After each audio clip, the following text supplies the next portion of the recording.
తత్వవేత్తలు కూడా చెప్పినటువంటి విషయం.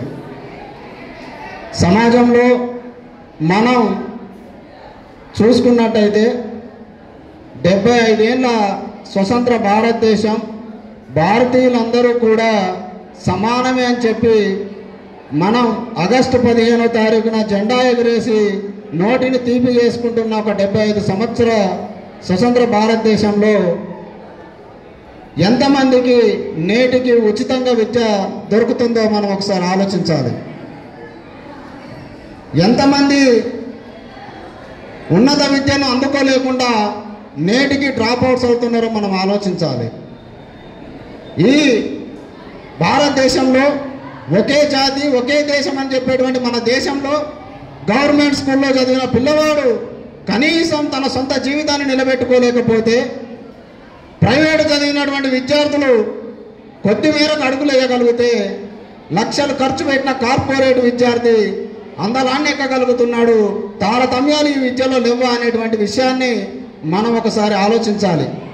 విద్య, వైద్యం ఉచితంగా అందాల్సినటువంటి స్వతంత్ర భారతదేశంలో పిండి కొద్ది రొట్టె లెక్క నేటికి అది ఎంత డబ్బు పెడితే అంత ఎక్కువగా దొరికేటువంటి పరిస్థితి ఉన్నదా లేదా అని ఆలోచించాలి. భారతదేశ అభివృద్ధి, తమ ప్రజల అభివృద్ధి, తమ ప్రాంత అభివృద్ధిని ఆలోచించాల్సినటువంటి యువతని బోనాల చుట్టూ, దసరా పండుగల చుట్టూ, వినాయక చవితిల చుట్టూ, మూఢనమ్మకాల చుట్టూ ఈరోజు తిప్పుతున్నటువంటి పరిస్థితి మన దేశంలో దాపురించిందంటే మనం అర్థం చేసుకోవాలి. భారతదేశ జనాభాతో ఈక్వల్గా ఉన్నటువంటి చైనా ఈరోజు ఎక్కడ ఉందో మనం ఆలోచించుకోవాల్సినటువంటి అవసరం మనకుంది.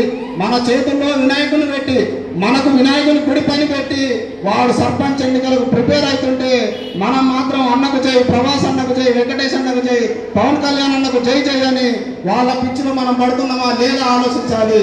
కాలేజీలో బాడీ ఆబ్సెంట్ ఉంటుంది, కాలేజీలో బాడీ ప్రజెంట్ ఉంటే మైండ్ ఆబ్సెంట్గా ఉంచేటువంటి మధ్యతరగతి మిడిల్ క్లాసులో ఈరోజు విద్యార్థులు కూర్చోబెడుతున్నటువంటి పరిస్థితి ఉందా లేదా మనం ఆలోచించుకోవాల్సినటువంటి అవసరం ఉన్నది.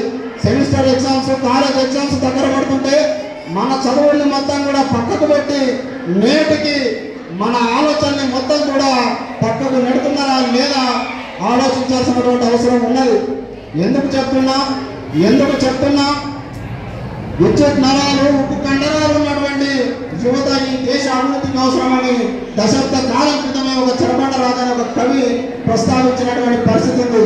కానీ నేటికి పేదవాడికి విద్య అనేటువంటిది ఒక అందని ద్రాక్షగా, యువత అనేటువంటిది ఒక నిర్వీర్యమైనటువంటి శక్తిగా ఈ దేశంలో మిగులుతుందంటే మనం అర్థం చేసుకోవాల్సినటువంటి అవసరం ఎంతైనా ఉంది.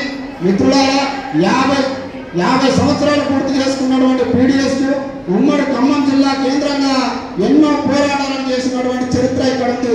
గిరిజన హాస్టల్లో, సంక్షేమ హాస్టళ్లలో అన్నంలో పురుగులు వస్తుంటే ఈ పురుగులన్నం మాకు వద్దని చెప్పి అన్నాన్ని మానేసి హాస్టళ్లను సంపాదించుకున్నటువంటి పరిస్థితి, సరైన భోజన వసతుల కోసం పోరాడిన పరిస్థితి మన జిల్లాలో ఉంది. అంతేకాదు, వానొస్తే వలవల, గాలొస్తే గలగల అన్న చందంగా ఉన్నటువంటి భవనాలను, ఆ భవనాల్లో వర్షంలో నిలబడి నిరసన తెలిపి సంక్షేమ హాస్టళ్లను, నూతన భవనాలను మనం కొన్ని చోట్ల సంపాదించుకున్నటువంటి పరిస్థితి ఈ జిల్లాలో ఉంది.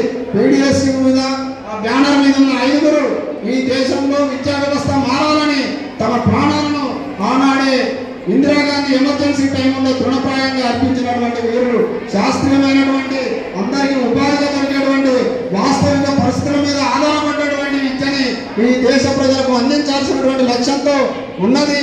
అందుకోసం పోరాడుతున్నది మన పీడిఎస్యు. ఆ పీడిఎస్యు పోరాటంలో మీరు అందరూ భాగస్వామ్యం కావాల్సిందిగా కోరుకుంటూ ఈ అవకాశం అందరూ కూడా ధన్యవాదాలు చేస్తున్నాం. ఓకే, అన్నకు భద్రాద్రి కొత్తగూడెం జిల్లా తరఫున ధన్యవాదాలు. అదే